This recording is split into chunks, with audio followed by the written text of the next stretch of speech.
দোয়া কবুলের 5টা শর্ত, এই কথা বলে আজকের আলোচনা শেষ। এই যারা বলেন দোয়া কবুল হয় না, দেখেন নিজেদের সাথে মিলে কিনা। এই 5টা শর্ত যদি পাওয়া যায়, মুহূর্তেই আপনার দোয়া আরশে যে নক করবে। 1 নাম্বার শর্ত আকলুল হালাল, হালাল খাওয়া। কি খাওয়া? আমরা দুইটাই খাই, হালালও খাই হারামও খাই। বেশি খাই কোনটা? হ্যাঁ, কি খান? আমি কই নাই কিছু, আপনারাই কইছেন। নিজের উত্তরে নিজে ধরা না। হারাম খেলে তো দোয়া কবুল হয় না। লা ইয়াদখুলুল জান্নাতা জাসাদুন গুযিয়া বিল হারাম।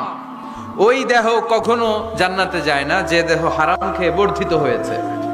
কেন দোয়া কবুল হয় না? মিলিয়ে নেন নিজের জীবনের সাথে, জাস্ট একটু মিলিয়ে নেন।